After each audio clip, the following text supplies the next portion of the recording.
Craig, your reaction, a 3-0 defeat against Scarborough, which brings our home league campaign to an end. Yes, a disappointing way to finish, especially with our home form's been so good this season. We've only Nam, which we've lost to, obviously since I took over.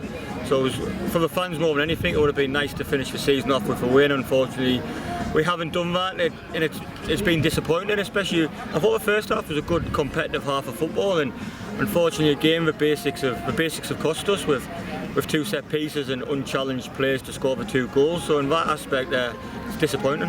Yeah, because it was a very even first half as well, wasn't it? And it was literally 2 set pieces which kind of undid us, which must frustrate you in that respect.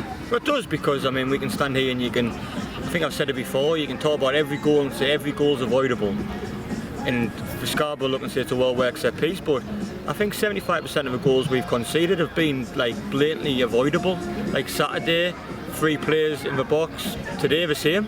So for me, if you get beat in the air 1v1, you say fair enough, you've just been beaten. But when lads are getting opportunities with nobody around them in the box, then that's a problem. And for me, you've got to stand up and be counted, and you've just got to mark a man and get tight to him. Apart from that first half, we've got some good areas. Thought it was a good half. Second half was flat. We were 2-0 up. We didn't really, I can't even say huff and puffed it. It's just one of them. We've run out of steam. Like I said to the lads there, I take my hat off to them. I should hold their heads high from where we've been and where we've got to. And every week's been a battle. We've been looking at the table from October, and we've won 4 games on the bounce, and we were still second off bottom. And it takes your toll on it. And I think it's got to the point now, mentally and physically as well. I think everybody's ready for a rest. And next week's we're playing. After it'll be the same their last home game. Both of us got nothing to play for. You just got to go and play for merit and show what you're about. That's all I can ask. Yeah, I guess just for a final question, that it's hugely important that you maintain the bigger perspective now that we're at this stage of the season, where we were, where we are. It's been an incredible season.